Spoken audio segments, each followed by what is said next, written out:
Well, hello viewers. This is my desktop review of the Tavor TAR-21 in flat dark earth that I have. Big difference between this gun and the other Tavor that I reviewed earlier is the barrel length and color, obviously. But we'll go over this gun just like we did the last one. Give you a little bit of a kind of an update video or a side-by-side comparison video with the other one.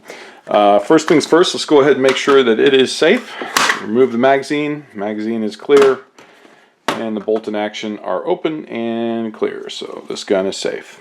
So biggest difference between this particular gun and the other one that I reviewed is the barrel length. The first one that I showed you was an 18-inch barrel. This one has a 16.5-inch barrel.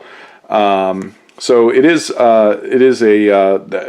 not a huge difference, but it is significant, because if you look at the overall length of the gun, it is a good few inches shorter. This one was done in flat dark earth, and I know a lot of you are probably going, why in the world do you have two Tavors? Well, one of these is going to become in fact, this gun is going to become a 9mm carbine. I've got the 9mm conversion kit for it, and I'm going to swap it over to 9mm. So I'll have a 223 version and then a 9mm version. Plus, I kind of like the flat dark earth color. I know it's not. It just makes it look different, I guess. So anyway, let's go over it from muzzle to buttstock and show you a little bit about it. First and foremost, some of the things that I love about the Tavor, it is a truly ambidextrous gun. The way it's set up right now, it's set up for a right-handed shooter. Charging handle on the left-hand side, rail mount. It's about a 45-degree angle off center. But the cool part is you can swap these over from side to side. So if you're a left-handed shooter, you can move the charging handle over to the right side, move the rail over to the left side. And also the bolt. There's a left-handed bolt for this gun, which can be set up to eject out of either side. Very, very convenient. The other thing is you can either purchase the gun like that from IWI, or you can do the work yourself. So all you have to do is buy the left-hand kit for it. A couple other cool things. The gun does have integrated flip-up sights, front and rear. And the rear sight is a very simple, sorry, let me get my finger in there. Rear sight is a very simple peephole aperture. Front sight is an AR style sight. It does have a little tiny tritium insert in there, so it is sort of a night sight. Very cool. They are not designed to be used as primary sights. They make very good backup iron sights, but this gun is designed to be run with an optic on there, and the Israelis actually issue them with optic, so just be aware of that. Great backup iron sights, but whatever you pay for the gun, be prepared to pay for an optic. On this particular one, I've got a Surefire LED scout light on there with a little tape switch underneath.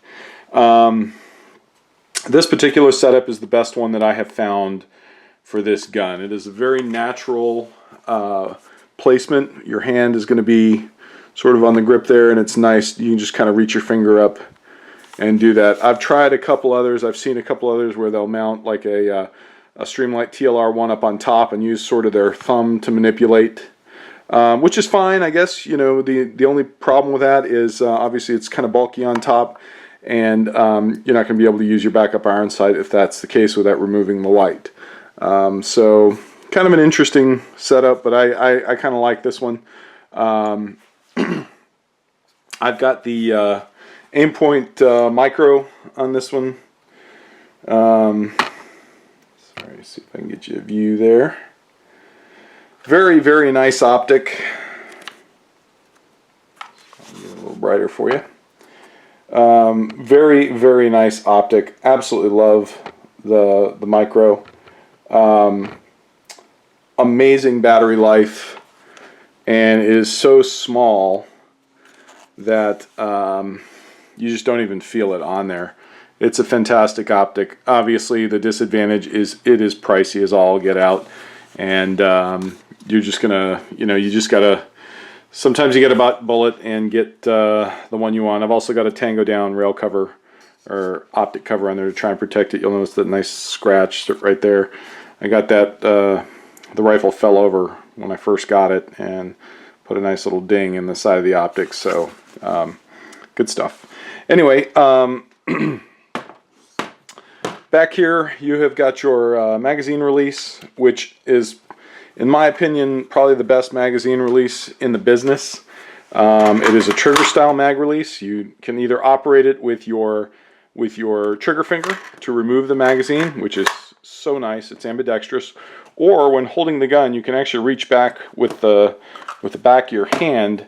If you don't want to take your finger off your controls, you can actually take it and release the magazine using sort of the back part of your thumb. When the bolt is forward, this will actually drop free.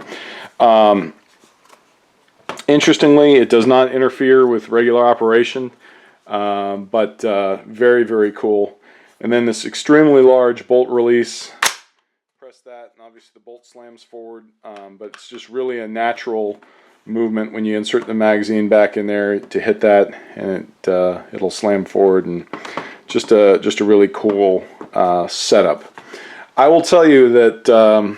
Obviously we're all AR, a lot of AR fans out there and whatnot, but the Tavor is number one. I think it's my very favorite bullpup rifle. I've got several others, but this is probably the newest, most well thought out iteration of the bullpup design.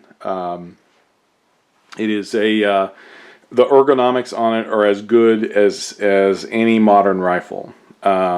I love the overall length of it. It is a fantastic rifle to be able to, if you want to carry it in your truck or somewhere where a compact space is required, even if you're using it for home defense. It's nice to be able to maintain a small overall size where you can